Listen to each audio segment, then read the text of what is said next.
esperando. Empezamos entonces de una vez. Bueno, esta es una charla que es del grupo de charlas de aves de Venezuela que hemos estado organizando desde la Unión Venezolana de Ornitólogos, que es una asociación que agrupa profesionales, estudiantes aficionados a las aves, cuyo objetivo es la promoción, difusión, conservación y el estudio de las aves en Venezuela. Y más, entre las cosas que hacemos es vincular a personas e instituciones interesadas en la ornitología y la observación de aves, promover el conocimiento científico y la conservación de las aves, y actuar también como un organismo de asesoramiento ante las instituciones que requieren información sobre las aves. Además tenemos que estas charlas son parte de una alianza que tenemos con la Fundación Tierra Viva a través de su programa Somos Biodiversidad. Entonces, la charla de hoy la va a presentar Eliana Blanco y Virginia Sanz nos va a hacer una presentación sobre Eliana. Adelante, Virginia. Hola, buenos días. Bueno, pues con mucho orgullo presento a Eliana Blanco, que es estudiante de pregrado y posgrado bajo mi tutoría. Eliana estudió biología, mención zoología en la UCB. Realizó su tesis con la dispersión de los juveniles del perico mastrantero en los llanos de Venezuela y posteriormente trabajó como asistente de campo en el proyecto Forpus, que es el perico mastrantero, que se desarrolla en el Hato Masahuaral desde hace más de 30 años, que es un proyecto emblemático de citácidos en Venezuela. Desde el 2008, entonces, Eliana desarrolla su carrera en torno a la investigación científica y apoyo a la educación ambiental en proyectos asociados a la biología, la ecología y la conservación de las aves, en especial de los citácidos. Actualmente desarrolla su tesis de doctorado en el Centro de Ecología del IDIC, el Instituto Venezolano de Investigaciones Científicas, sobre ecología y análisis de distribución de los citácidos en Venezuela. Así que bueno, sin más los dejo con Eliana, que hoy nos va a hablar sobre guacamayas, loros y pericos de Caracas, que es también un tema que ha estado desarrollando, y bueno, es la investigación que nos va a compartir. Así que bueno, Eliana. Hola, hola a todos, muy buenos días. Perdonen la demora, pero bueno, necesitaba ver varias cosas a la vez. Y bueno, ya lo resolvimos, gracias por la espera. Bueno, estoy contenta de poderles compartir algunas cositas que hemos ido trabajando. Estoy agradecida con la UBO y con Fundación Tierra Viva por el espacio, por la oportunidad de compartirles este trabajo que, bueno, he venido haciendo algunos avances más que todo a nivel nacional sobre la distribución de especies de citácidos con la doctora Virginia Sanz, y bueno, y gracias a estos trabajos he podido enfocarme en algunos sitios, y bueno, en particular a nivel local, en la ciudad de Caracas, he venido desarrollando ese trabajo con Jonathan Miranda, bueno, ambos amigos y profesionales, excelentes profesionales. Hablaremos un poquito como dicen, de lo bueno, lo bonito y lo feo de este tema de los citácidos en Caracas. Pero bueno, lo primero que vamos a hablar, para conocer mejor estas aves, comencemos a hablar de las que están en todo el mundo. A todas ellas se les llaman citaciformes, que significa loro. Incluye especies que conocemos comúnmente como pericos, cacatúas, cotorras, guacamayas, y existen más de 390 especies en el mundo. Si contamos las extintas, bueno, creo que superamos las 400 especies. Están distribuidas naturalmente en el sur de los continentes, menos en la Antártida, pero la mayor abundancia y riqueza la vamos a encontrar en regiones tropicales.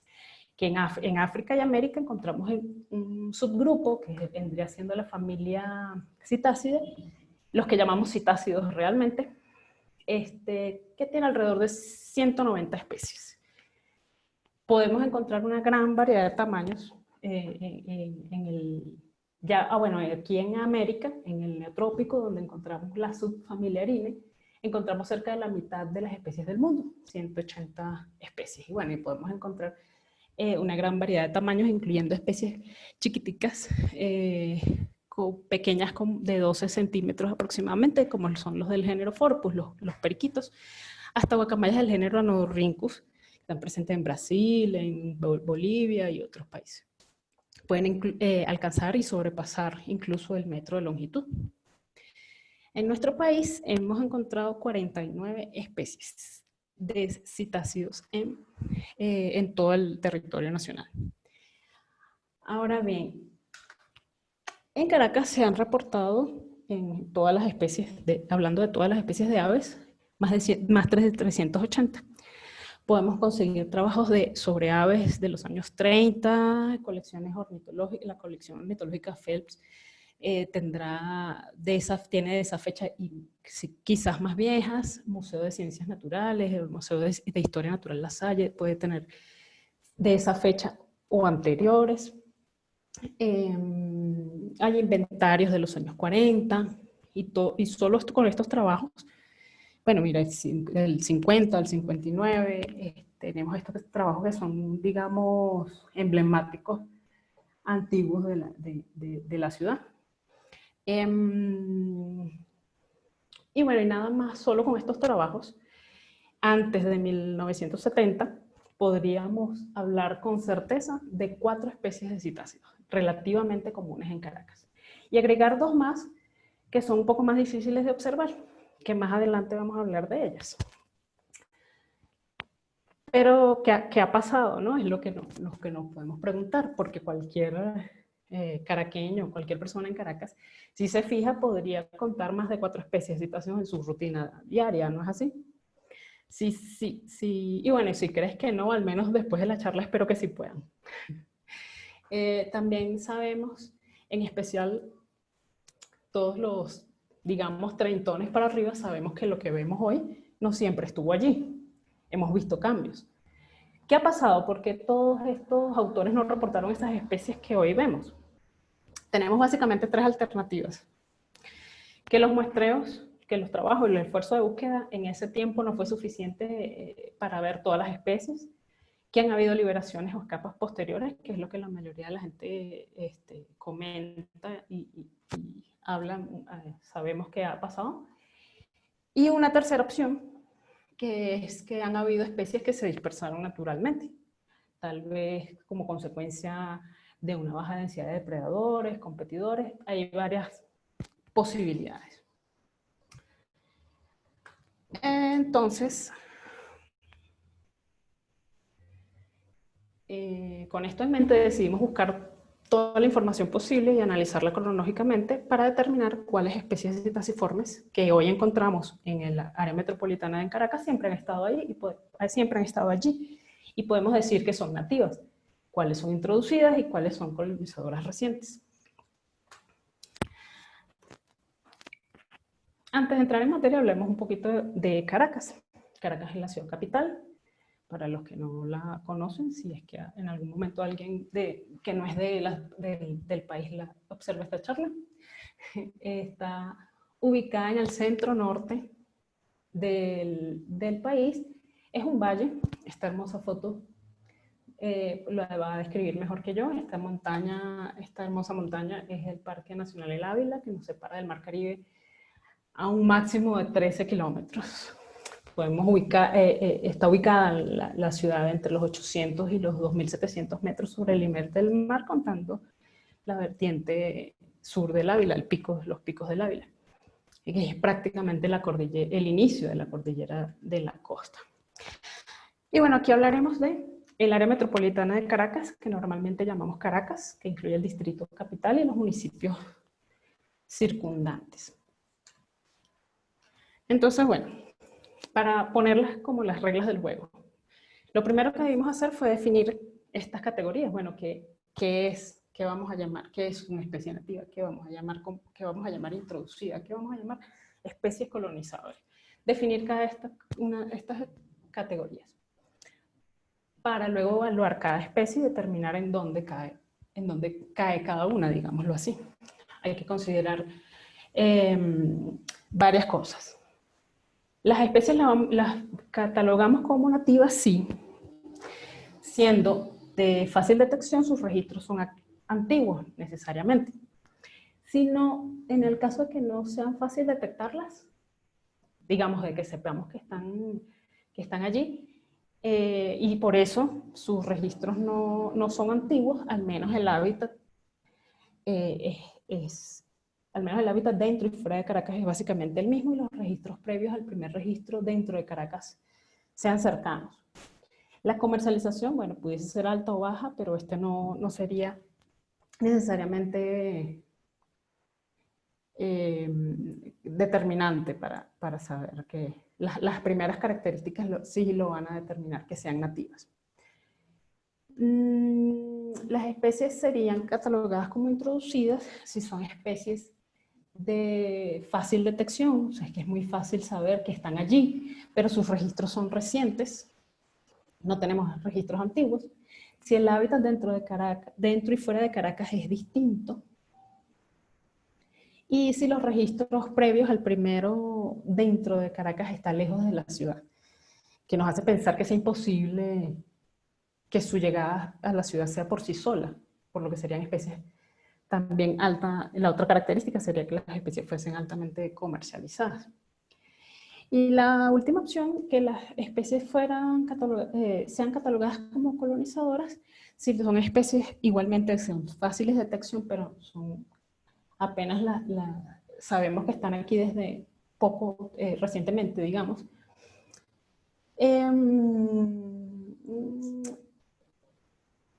Y bueno, si el hábitat dentro y fuera de Caracas es similar, pero lo que más nos puede ayudar a descifrar si es colonizadora es que los registros fuera de Caracas previos al primer registro de la especie dentro de la ciudad estén relativamente cerca, que pudiésemos pensar que llegaron solas. Y bueno, su comercialización podría no ser determinante, aunque todas las especies citáceas están de alguna manera dentro del mercado. Ahora bien, a su vez, esto como lo tenemos acá, esto de fácil o difícil, antiguo, reciente, del mismo o diferente hábitat, muy comercializado o no, cerca o lejos, todo esto hay que ponerle seriedad, acotarlo y definirlo muy bien para que sea objetivo. Entonces, bueno, definimos entonces cada criterio, cada una de estas categorías, de las categorías que acabamos de ver. Los registros antiguos, bueno, de la década de los 30, de donde hay trabajos, hasta la década que acaba de culminar, podríamos decir que la mitad estaría aproximadamente en los 70. Así que estaría bien que definamos antiguo todos aquellos registros previos a los 70. Y entendiendo como registro, hay una acotación acá, entendiendo como registro un dato que informa sobre la presencia de una especie en un lugar específico, con coordenadas geográficas y con fecha, al menos con año. Cuando hablamos de detección, la detección, nos referimos con esto a qué tan fácil sería de saber que una especie está en un sitio. Entonces, bueno, la íbamos a definir estimando a partir de la frecuencia en que aparecen reportadas en el área metropolitana y a su vez estimaciones de otras características del ave que ayudan muchísimo a saber si la especie está o no está, como es el tamaño corporal. Hicimos 4 categorías, el tamaño del grupo, o sea, si vienen en bandadas pequeñas, en bandadas grandes, en esa. La vocalización, si su vocalización es alta, es obviamente más fácil de detectar. Y su vuelo si suelen volar muy alto, es más difícil de detectar. Entonces, para poner todo esto en perspectiva, todo esto le pusimos un valor.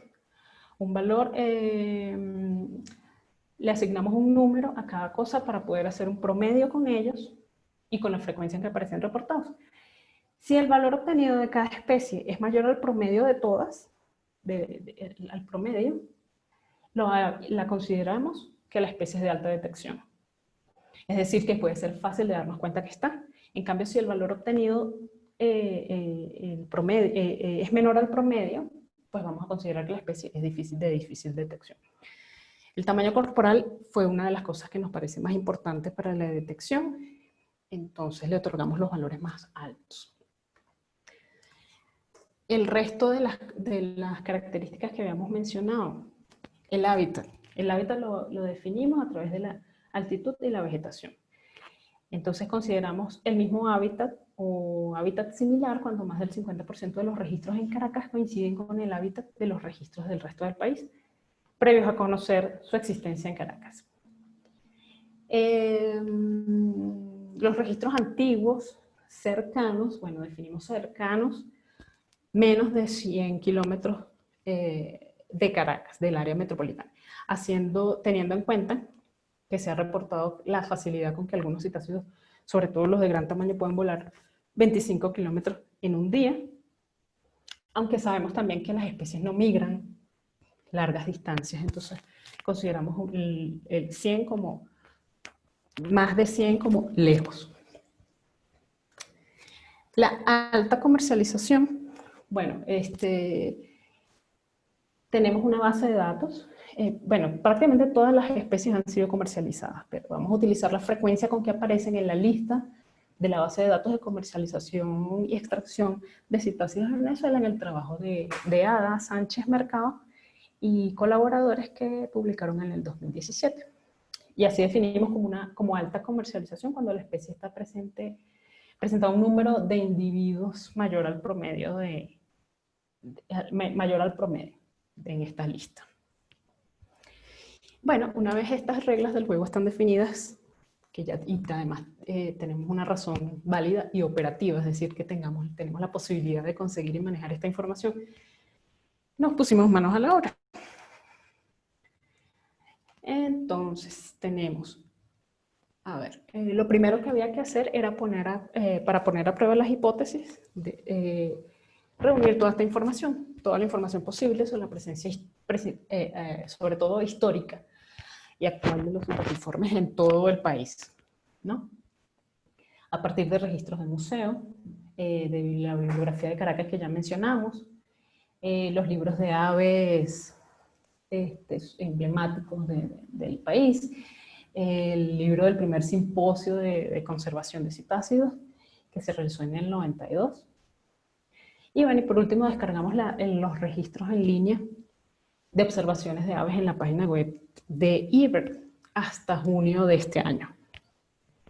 Para quienes no conocen la plataforma, incluso es una aplicación móvil donde todos pueden contribuir colocando información sobre las aves que han visto, las aves que van observando, ingresando un registro con fecha, coordenadas, a veces fotos, si la pueden subir. Es chévere. Esta plataforma, lo bueno es que tiene expertos revisores nacionales que se encargan de hacer que estos datos sean lo más correctos posible, hacer una especie de filtros y puedan tener una utilidad científica.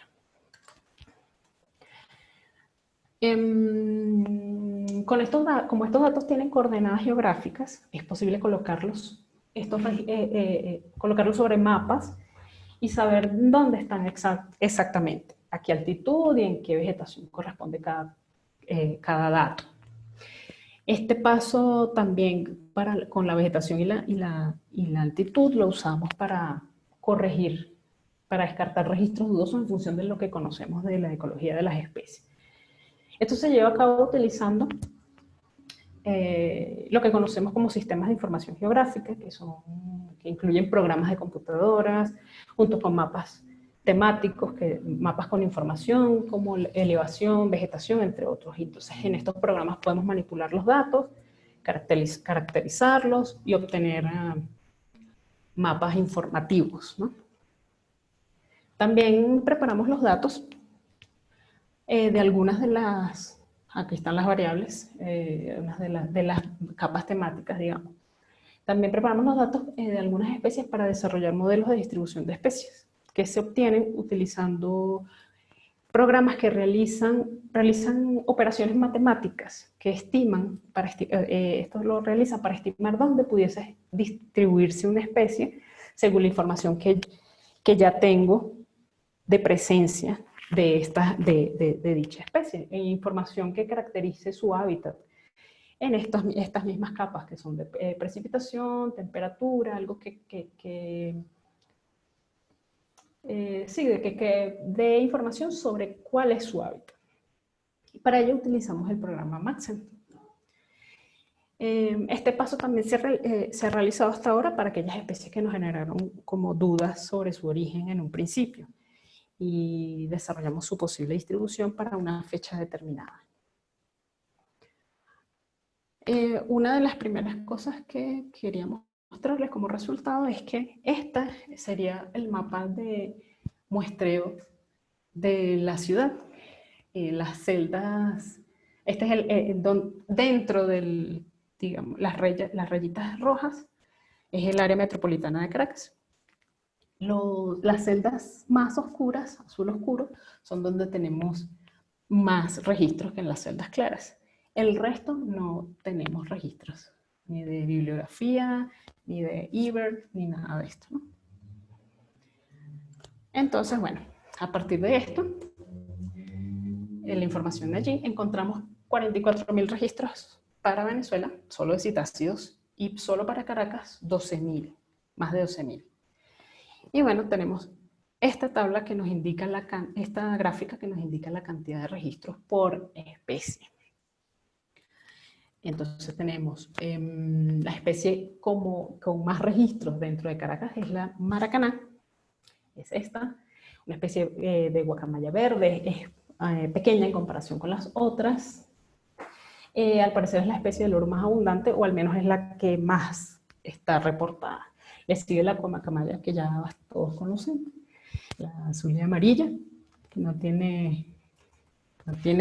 les hace falta mucha presentación. De terceros tenemos al cara sucia, perico cara sucia, loro guaro, le sigue el real, el mastrantero, y por aquí puse la foto de la cotorra de Kramer, que quería que la vieran de una vez, aunque más adelante voy a hablar de ella porque es una especie africana y Asia, es de África y Asia. Y bueno, por acá está la guacamaya roja. Y lo que con menos datos tenemos es el perico pico rojo, que también lo vamos a ver más adelante. Entonces, en cuanto a el orden cronológico, para visualizar fácilmente el orden cronológico en que las especies fueron reportadas, hicimos este gráfico que representa, representa el primer reporte en la ciudad de cada uno. Así podemos ver que la primera especie reportada para el área metropolitana de Caracas es el perico cola roja, Virgura hematotis, en 1983, 38, al revés. Y luego el periquito mastrantero, en 1939, el perico cara sucia Eucipula pertinax en el 40, el chacaraco en el 41 y este perico pico rojo en el 68. Este es Pianos sordidus, el perico. Y también a ese mismo año el perico 7 colores. Estas son las 6 especies que les dije en un principio que podríamos, que solo con la bibliografía de los autores que antes de los 60, pues estas son las especies que viven. En el loro real y la maracaná,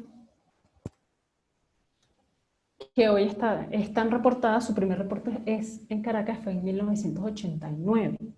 En 1991,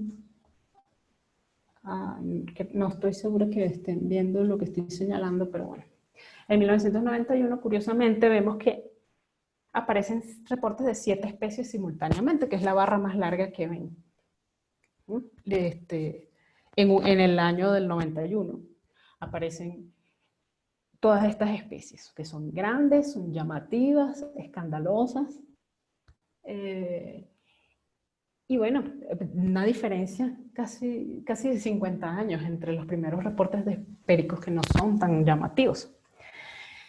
Entonces, bueno, a partir de estas evidencias y bajo las condiciones que ya definimos, lo que ya describimos, obtuvimos que, bueno, ya estamos seguros de que las primeras 6 especies Nada, las estamos catalogando como nativas. Son pericos, son periquitos. Sus registros fueron antiguos, a pesar de que algunos no son de fácil detección. Además, su hábitat dentro de la ciudad concuerda con el hábitat conocido fuera de ella. Caracas es parte de su distribución nacional, pues el registro cercano. Allí tenemos su frecuencia en el listado de comercio, pero bueno, como dijimos, no era determinante para concluir que son nativas. Las otras 3 especies, a ver, las otras 3 especies que catalogamos como nativas, estas que están, todas las que están ahorita en verde, fueron detectadas más recientemente, probablemente por ser de difícil detección, pero cumplen las otras condiciones. De hecho, el perico pintado, el Pyrrhura picta ema, es endémico, lo que significa que solo se consigue en nuestro país, solo lo podemos ver en nuestro país. Es muy bonita, es muy interesante, por eso vamos a hablar de ella luego. Ahora, es esta. Ahora, en amarillo están, les muestro 8 especies catalogadas como introducidas, que se trata de todas esas especies de guacamayas que vemos en Caracas. Hay 2 pericos y la cotorra de Kramer, que es nativa de África e India. Todas estas especies son de fácil detección, a excepción de la cotorra de Kramer, quizás más que todo porque está en baja densidad poblacional y tamaños de grupos son bajos. Estas especies, la distribución original de estas especies se ubica lejos de Caracas, sus hábitats no coinciden del todo con lo que ahora se ven obligados a usar en la ciudad. Todo indica que su presencia es producto de liberaciones intencionales o accidentales, pero en ambos casos resaltan la captura y el tráfico ilegal de fauna silvestre y el uso de estas especies como mascotas. Finalmente tenemos aquellas especies resaltadas en color gris. Ay, perdón.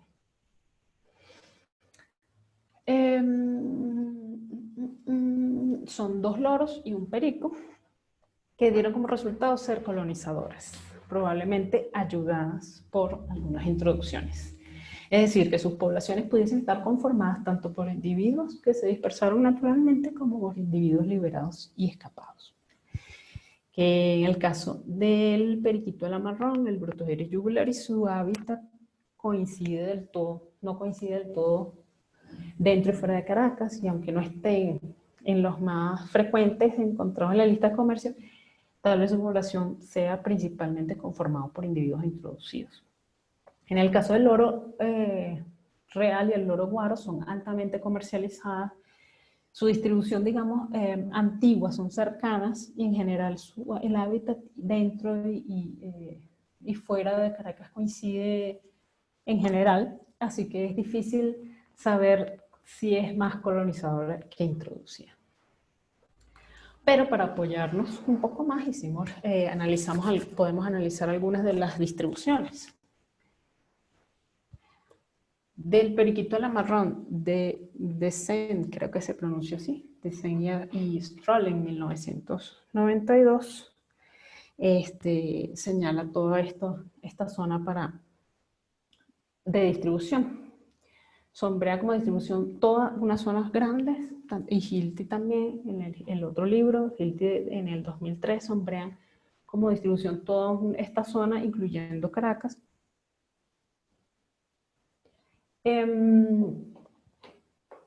Pero bueno, nosotros hicimos unos modelos de distribución con Maxent, usando los datos con fechas previas a 1974, que fue el primer registro de este periquito en Caracas, para ver dónde estaba la especie antes de aparecer en Caracas. Y bueno,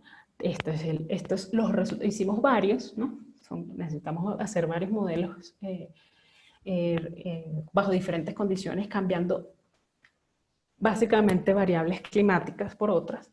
Y bueno, todos los modelos dieron muy parecidos a este, que lo podemos interpretar como con la leyenda que les pongo al lado, lo podemos interpretar como que mientras más rojo, más cálidos el color, las probabilidades de su presencia son mayores.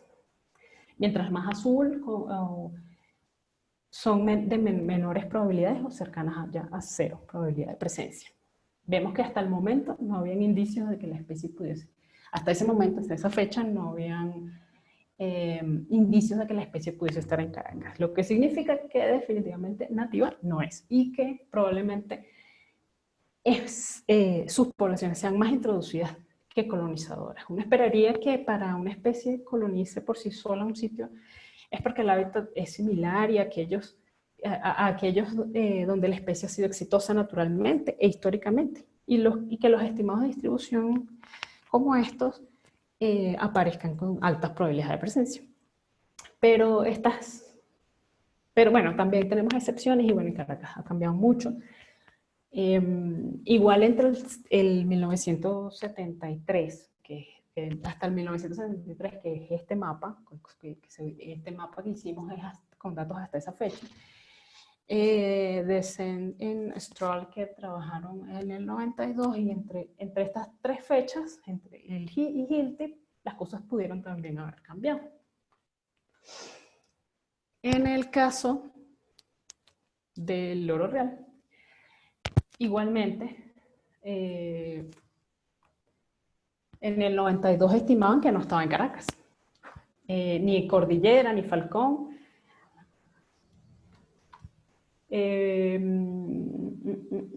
Y en toda esta zona norte. ¿Me escuchan? Que empecé a escuchar como distinto. ¿Sí? Escuchamos, Eliana. Ok. Bueno, casi 10 años después, Hilti nos muestra algo ligeramente distinto con un registro. Específicamente una observación cercana a Caracas. Los puntos negros en Hilti son especímenes de museo, pero esta es una observación. Igualmente, haciendo los modelos de distribución con los datos anteriores a, a su aparición en Caracas, obtuvimos probabilidades cercanas a cero de estar presentes en Caracas. Casi todos los modelos resultaron con cierta probabilidad de presencia cercano, pero no en Caracas. Siendo uno de los loros más comunes como mascotas y teniendo poblaciones cercanas, lo más probable es que sus poblaciones sigan siendo conformadas por individuos que colonizaron y que fueron introducidos. Algo similar ocurre con el loro güero. También tenemos, los primeros mapas incluyen Caracas o zonas cercanas, y los modelos indican altas probabilidades de presencia en zonas cercanas. En algunos casos dentro de Caracas también. Por ello la consideramos tanto colonizadora como introducida. Para disipar dudas, en la distribución de la guacamaya Araceverus para de Sen y Stroll no incluía Caracas. Hilti señala un registro, o bueno, digamos dos, cercanos a Caracas, y en el texto Hilti señala que la posibilidad de que los individuos que están en el Distrito Capital y en Miranda, lo más probable es que sean introducidas. Él hace un comentario allí al respecto. Y nuestro modelo de distribución, con datos hasta el año 88, se asemeja bastante al del 92, principalmente en la zona norte, presentando de entre bajas y cero probabilidades de estar en Caracas. Seguimos sin ningún tipo de evidencia de que sea nativa. Es introducida completamente, totalmente. Y bueno, para que conozcan, acá hay un close-up del área. Para que conozcan el resto de las especies introducidas en Caracas, agrupé sus distribuciones publicadas por los dos autores que hemos venido hablando y una fotico, ¿no? Estamos hablando de Aratinga Psittacara leucophthalmos, se llama ahora, es el perico ojo blanco. Esta es su distribución reportada. Ahora la podemos ver en Caracas. Este es el personaje. Para Aratinga cuticaudata, bueno, pues Psittacara ahora también, estas eran sus distribuciones. Este es el carapaico. Hilti ya advierte en su distribución cercana, pero con cierta inseguridad, principalmente Sí, cerca de Caracas. Él es principalmente verde con la frente ligeramente azul, a diferencia del perico que acabamos de ver. El guacamayo enano, Deoxythaca nobilis, es hasta ahora recientemente registrado en la ciudad. Su primer registro fue en el 2019. Este señor se parece a la macracana, pero su cara es es menos desnuda y es un poco más pequeña. Ararauna, la guacamaya azul y amarilla, que no hace falta mucha presentación tampoco. Esta era su distribución normalmente, muy lejos de Caracas. Aunque Desen y Estral ponen una flecha que parece que indica que quizás ellos vieron individuos introducidos. Pero Hilti, nada que ver. Acá tenemos la guacamaya roja, Aracloropterus, cerca más bien de Falcón, que es lo que realmente es actualmente, y son unos puntitos cercanos ahora,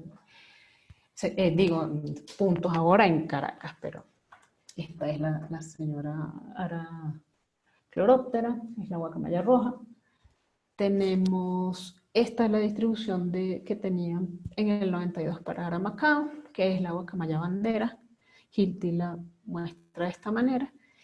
Y por esto es que le dicen bandera. Miren los colores. A ver, entonces, bueno, también es importante que conozcamos este personaje que es la cotorra de Kramer. Es de los introducidos más temibles.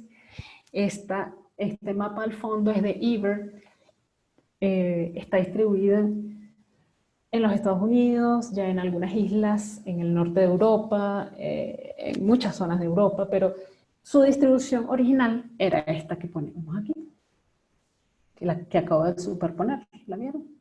Esta era su distribución original. Y bueno, en Caracas lo podemos ver, al parecer tiene unos movimientos estacionales dentro de la ciudad. Bueno, acá está el macho y la hembra. El macho es el que tiene el collar negro, para que eventualmente lo puedan identificar. En Caracas tenemos estos puntitos. Este mapa que es del área metropolitana de Caracas, y los puntos verdes corresponden a los registros que tenemos hasta ahora en diferentes zonas de la ciudad. También es importante que conozcan las nativas. Es la cotorra cabeciazul, es muy linda. Es Pionus menstrurus. Esta es muy bonita y los registros en Caracas son variados. Esta es su distribución a nivel nacional. En Caracas hay una distribución, no hay demasiados registros como en otras especies, pero está más o menos distribuida. El perico pintado es el perico endémico, el Pyrrhura picta ema. Su distribución nacional es esta. Y en Caracas lo podemos ver principalmente en el Ávila, en especial en los venados. Este es el perico barreteado, es Volvorhynchus lineola, tiene poquitos registros en el Ávila. Esta es su distribución natural, nacional, a nivel nacional. Y esta es la ubicación de sus registros hasta ahora. Bueno, y hasta ahora, ¿qué nos importa esto, no? De que si son nativas, si son colonizadoras, si son introducidas. Bueno, al final, ¿cuál es la importancia de esto? Bueno, en general sabemos que los citáceos son una de las aves más amenazadas del mundo, por el hecho de ser tan codiciadas como mascotas y por la destrucción de sus hábitats. Se cree que son mascotas tan comunes como perros y gatos. Además, la deforestación afecta mucho de diferentes maneras, ya que ellos dependen de grandes árboles, tanto para anidar, para comer, para usarlos de dormidero. Son muy importantes árboles grandes, árboles maduros, preferiblemente, ¿no? Entonces, claro, los planes de conservación son muy importantes. Sin embargo, en casos como en Caracas, no podemos recomendar la aplicación de acciones de conservación de especies introducidas que ayuden a aumentar poblaciones, específicamente en lugares donde ya sabemos que no son nativas. Eso incluye ayudarlas a reproducirse con nidos artificiales, proporcionarles alimentos, alguna otra cosa que contribuya a aumentar sus números en sitios donde son catalogadas como introducidas, no deberían realizarse, porque no sabemos las consecuencias de su presencia y pueden ser muchísimas y son desapercibidas. Pueden estar pasando desapercibidas. Podemos encontrar evidencias en todo el mundo de por qué no liberar animales silvestres. ¿Por qué no liberarlos? Y además indican que las liberaciones en cualquier especie que no pertenece a un lugar puede tener consecuencias nefastas. Existen casos en los que los cetáceos exóticos han afectado la supervivencia de un murciélago que está amenazado a atacar a roedores y aves nativos, a una rata, y por allí tenemos también una ardilla. Han causado daños a cultivos, a instalaciones eléctricas, incluso se puede introducir con ellos potenciales parásitos, enfermedades que no están en las poblaciones silvestres. Todos estos casos son consecuencias inesperadas que han afectado el ecosistema y ocasionan gastos económicos. En algunas ciudades han tenido que recurrir a este tipo de medidas extremas. En la prensa comentaban que el exterminio de las cotorras estas argentinas, estas Myoxyta monachus, podía costarles unos $100.000 nada más erradicarlas, porque eran muchos los problemas que estaban percibiendo y las quejas de los vecinos. La mayoría de estos trabajos se refieren o a Myoxyta monachus o a Psittacula crameri, que ya lo habíamos visto, y sí está en Caracas. Una de las especies catalogadas como aves invasoras más peligrosas. En la ciudad está desde los años 90, la cotorra de Kramer, que ya hablamos de ella, pero aparentemente no ha tenido tanto éxito como en otros países. Bueno, y afortunadamente. No sabemos si sea cuestión de tiempo o la presencia de los otros citácidos esté limitándola por los momentos. Lo que sabemos es que hasta ahora no podemos decir que algunas de estas cosas no estén sucediendo, ni decir que nunca van a pasar. Sería muy irresponsable desestimar estos efectos, desestimar los efectos de las especies introducidas sin haber estudiado a fondo para tener una mejor información de la situación, para no llegar a tener que aplicar medidas extremas de exterminio ni cosas por el estilo, como han hecho en otro lado. Por la falta de acciones a tiempo de conservación basadas en evidencias. Bueno, algunos de nuestros resultados incluyendo fechas y incluyendo especies, concuerdan con algunas entrevistas de artículos de prensa que señalan que se han criado guacamayas en Caracas entre los 70 y los 90, que se han liberado, incluso aún todavía son criadas en áreas cercanas, al parecer. Según algunos artículos, una sola persona comenta haber liberado 80 individuos hace varios años. Hasta el momento no sabemos, como les digo, cuáles son las consecuencias de estas liberaciones. Sin embargo, es bueno recalcar que en la prensa y en las redes sociales, como cuando uno revisa los comentarios y estas cosas, uno de los problemas para la conservación es que ahora mucha gente esté conceptualizando estas especies exóticas y la liberación de ellas como un hecho razonable, algo justificable, incluso hasta heroico, especialmente porque se trata de especies que son atractivas al público, porque son muy bonitas y la gente considera que esto es algo bueno. Por lo tanto, es muy importante que trabajemos en la divulgación de que la introducción de especies exóticas, no solamente de cetáceos, sino de cualquier especie, puede contribuir a la pérdida de biodiversidad. También hay autores que han tratado de darle importancia a las poblaciones de la ciudad, afirmando que pueden ser lugares para conservar las especies que están amenazadas, ya que en sus sitios originales están siendo, sus sitios nativos están siendo devastados. Digamos que las ciudades puedan ser importantes para la conservación. Sin embargo, hay autores que señalan algo bien importante, que la especie puede estar viva, puede estar bien, digamos, están en condiciones, están conservadas, digamos, pero sus funciones ecológicas podrían no ser conservadas, es decir, su rol en la naturaleza como especie pudiese considerarse extinto, aún teniendo poblaciones en la ciudad. Esa es una posibilidad latente que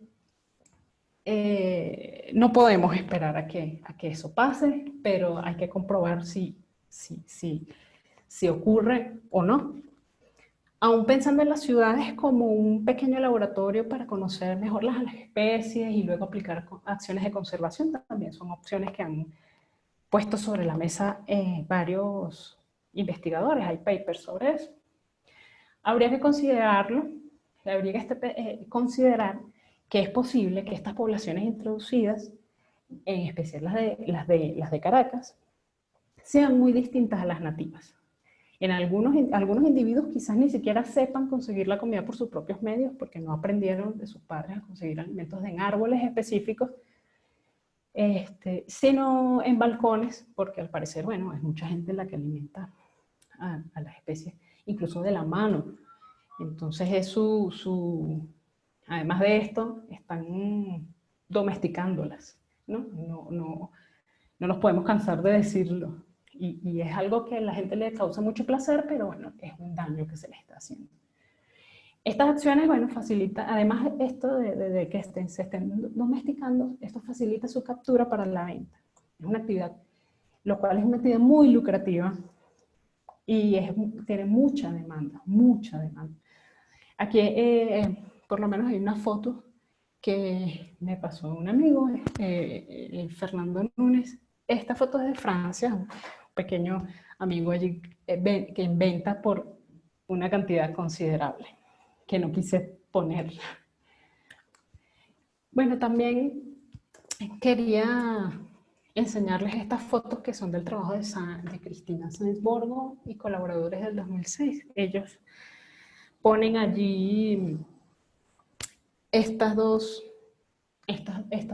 como aberraciones del plumaje, que son otras cosas que vale la pena recalcar, que es lo que sucede en Caracas.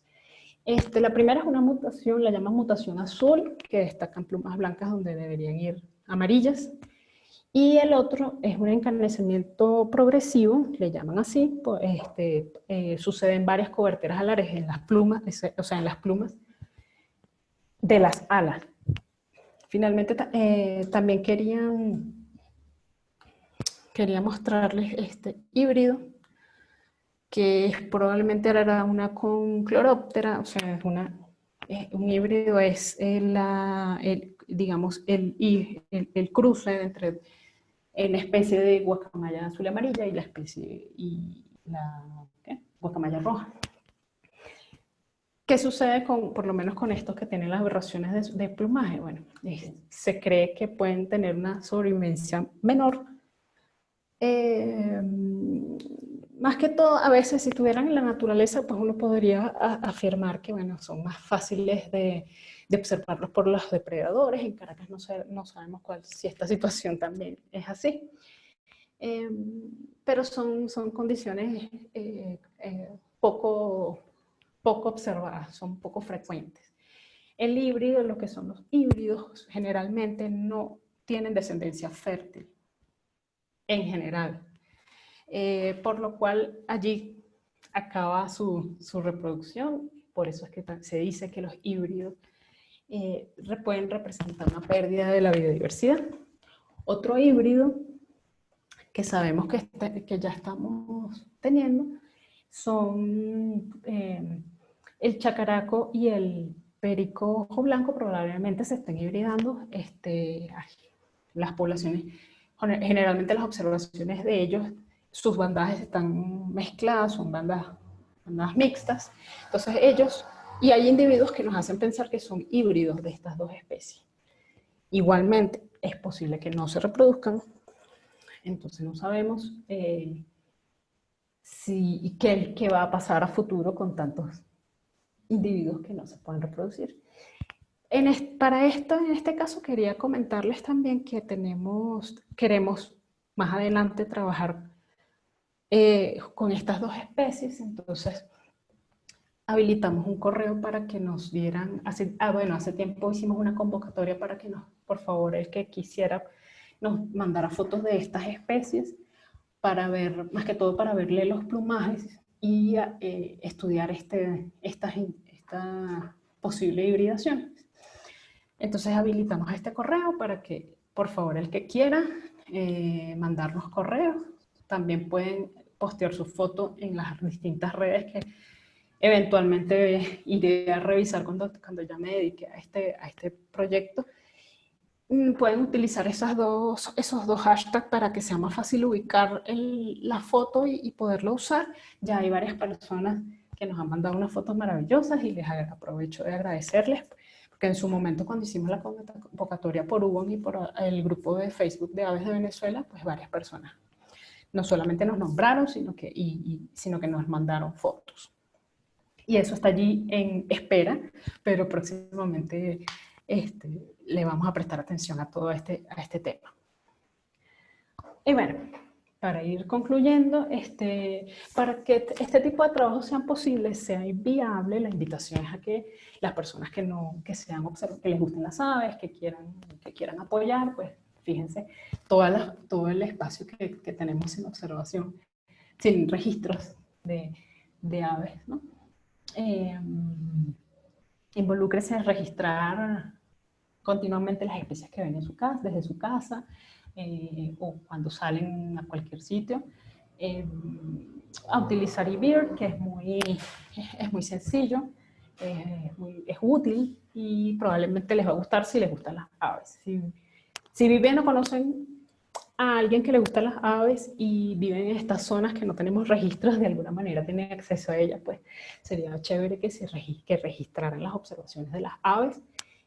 Y bueno, poco a poco van a aprender y a identificarlas fácilmente. Yo también estoy aprendiendo muchas que no tengo ni idea. Les recuerdo también las redes sociales de Instagram y Facebook, que son, por lo menos las que yo más uso y yo más conozco. Estas redes tienen formas de denunciar la venta de fauna silvestre. Denúncienlo, es una de las oportunidades que tenemos. Bueno, y ya, para concluir,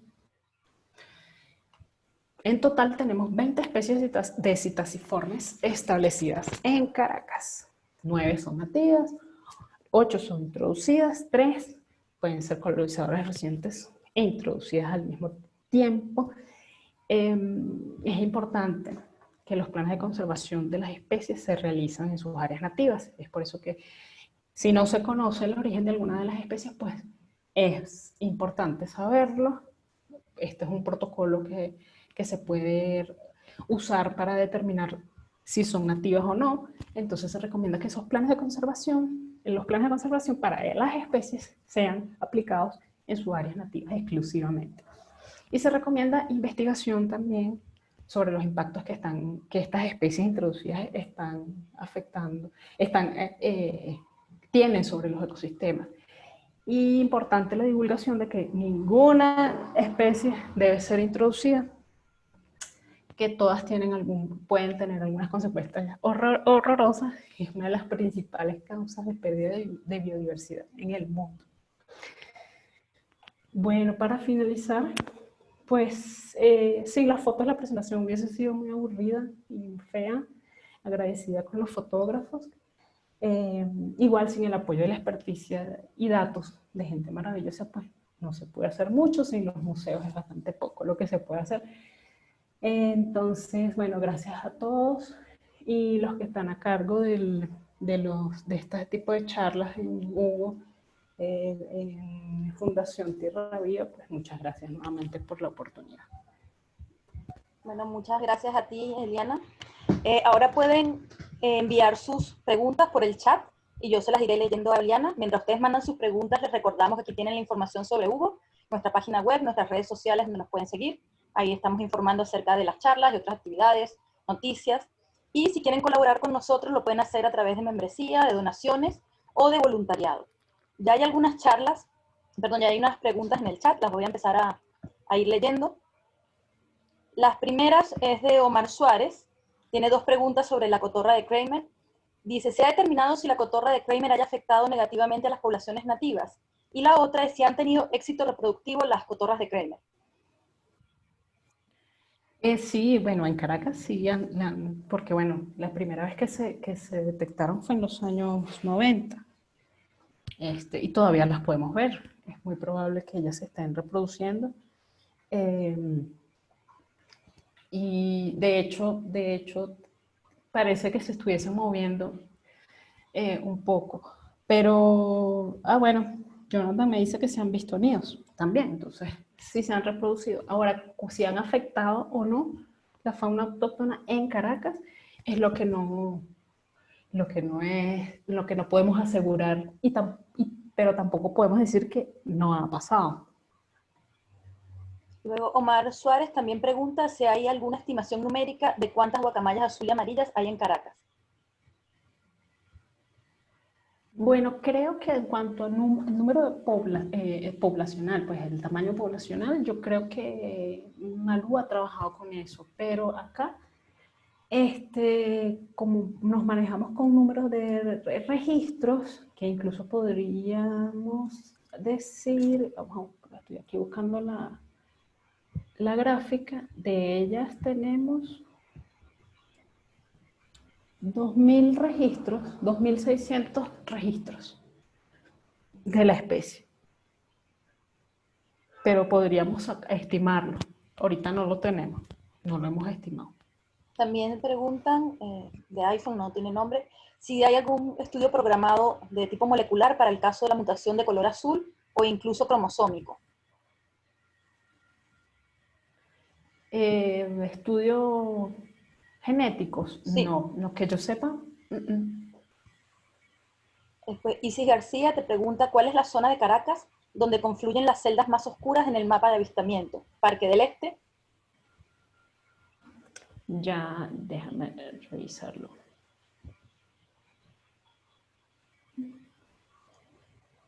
Sí, es la zona, Parque del Este, ya te voy a decir. Con certeza. Chacao, Los Palos Grandes. A ver. Sí, es parte del municipio Chacao y municipio Baruta, las celdas más oscuras. O sea, donde tenemos más registros de cualquier ave. Luego, Isabel Novo pregunta, dice, bueno, muy importantes los resultados obtenidos. ¿Se tienen reportes en el Parque Nacional El Ávila de estas especies? Perdón, ¿de cuáles especies? En general, me imagino, de los citáceos. Porque dice, ¿se tienen reportes en el Parque Nacional El Ávila de estas especies? Sí, hay varias especies que de hecho solamente vemos en el Ávila, o principalmente en el Ávila. El endémico, el perico pintado, Bulborhynchus lineula, que es el barreteado, las vemos en el Ávila. Sí. Después, y Elio Silva dice, hola, buenas, disculpen si esto ya se aclaró. ¿Cuál institución puede recibir un lorito real que ha estado en cautiverio? ¿Cómo, perdón? ¿Cuál institución puede recibir un lorito real que ha estado en cautiverio? Institución. No sé, ¿qué creen ustedes? Bueno, cuando pasan esas cosas, realmente es la persona que quiere ayudar a la ave que se encontró, pues le toca asumir los gastos. Lo mejor es que nunca agarren una ave que así sea que la quieran salvar. Si esta ya está en cautiverio, como dicen, es muy poco lo que se puede hacer para ayudarla. Es un trabajo difícil. Se ha hecho, pero no es algo muy sencillo como para echarte un cuento de que, bueno, esto es lo que puedes hacer y ya. No, es complicado. Sí. En todo caso, lo único sería, se me ocurre en algún zoológico o en el mismo Parque del Este, donarlo, pero para que siga en cautiverio, liberarlo, creo que no. Después Jorge te pregunta, los híbridos, según entiendo, son mulas, así que no representan mayores peligros. ¿Es así? Depende, porque lo que estamos advirtiendo es que hay una especie nativa de Caracas, por ejemplo, el perico, el chacaraco, Wagleri es el científico, con Leucostalmus, que es el que está introducido, que ellos dos se estén hibridando. Bueno, no sabemos si llega un momento en que toda la población de la especie sea infértil, no lo sabemos. Y ahí sí eso significaría una pérdida de diversidad. Básicamente perdimos dos especies de una vez. Pero es algo que no sabemos, pues. Virginia te pregunta, ¿es posible que los registros de Ara nobilis sean confusiones con Ara severa, que es la más común? ¿Cómo? Que si los registros recientes de Ara nobilis pueden ser confusiones con Ara severa, que es la especie más común. Bueno, sí, pero de estos registros que apenas creo que son como 5, no recuerdo, ya han sido revisados con fotos. Han sido 6, me dice Jonathan, y revisados por los revisores de IBER. Y bueno, es cierto lo que estoy viendo acá del chat que dice Franklin Rojas, que bueno, hay individuos híbridos fértiles, pero hay unos que no. Bueno, pues Virginia comentaba que en los años 90 había colonias de Citacula crameri en el Parque del Este, en los árboles de una de las lagunas, y que luego se perdieron. Fernando Núñez dice, excelente presentación, información muy valiosa, gran ayuda para la comprensión acerca de estas aves y del fenómeno de crecimiento de las poblaciones de estas aves en Caracas. Aquí Omar Suárez dice, ¿se ha evidenciado parasitismo de nidos de parte de las cotoras de Kramer hacia las poblaciones nativas o ya colonizadas? Parasitismo, no tenemos ningún reporte de eso. Igual ellas usan cavidades, casi todos usan cavidades dentro de árboles. Lo que uno pudiese imaginar es que haya cierta competencia, pero igual también es un poco complicado hablar de competencia, porque habría que evaluar qué tanto afecta el uso de una cosa, ¿no? Pero no sabemos nada de parasitismo. Hay muchas cosas que solo sabemos que están presentes y que si hemos podido detectar si han aumentado sus números o no, pero hay cosas que hacen falta investigación ya in situ y un monitoreo constante. Luego Emma, un comentario, excelente trabajo y presentación, muy profesional y al mismo tiempo bastante sencillo de comprender para quienes no tenemos conocimiento sobre el tema. Muchas gracias. Y luego está el comentario de Franklin que ya mencionaste. Yo tengo una pregunta, Eliana. Los híbridos estos de Ararauna y Cloroptera, ¿hay más de un individuo? Porque ahora me parece que en las redes sociales cada vez hay más fotos de ellos. Yo creo que sí, esta foto tan bonita es de una persona, de Ivonne Regalado, que ya creo que está por la zona de los Palos Grandes. Pero sí, yo he visto fotos de otras personas. Sí, por eso a mí también me parece como que ahora hay más fotos que antes, no sé. Pero debe haber más de uno. Bueno, no hay más preguntas, no sé si alguien más tiene alguna otra pregunta, comentario, lo puede mandar por el chat. Aquí te mandan felicitaciones. Bueno, acá Jonathan Gracias. Por acá Jonathan me dice que muchos estudiantes de biología podrían ayudar a entender varias cosas con los monitoreos. Si se quiere estudiar otras cosas más a fondo. Sí, bueno, más felicitaciones, luego te mandamos el chat, el texto del chat para que las veas. Hay otra pregunta que dice, ¿cuál de las especies nativas está más expuesta a las introducidas? No entiendo. ¿Será que...? Como será más susceptible al efecto, supongo. No sé. ¿verdad? Mm, a ver, quizás las que están, las que comparten los mismos sitios, porque bueno, ya como vimos, hay unas que están más que todo en el Ávila y las introducidas no están tanto cerca del Ávila. Pero bueno, como habíamos dicho, que McLeary por lo menos es una de las que podría verse afectada más. Bueno, a ver, ¿tienen comentarios? ¿Hay alguna otra pregunta? Me parece que no. Muchas gracias, Eliana, y muchas gracias a todos los participantes Gracias a por ustedes. acompañarnos. Y Gracias. bueno, estén pendientes por las redes para la próxima charla y esta la subiremos en YouTube probablemente durante el fin de semana. Gracias a todos y que tengan unas buenas Buenísimo. tardes. Chao, Eliana. Chao, Gracias gracias. otra vez.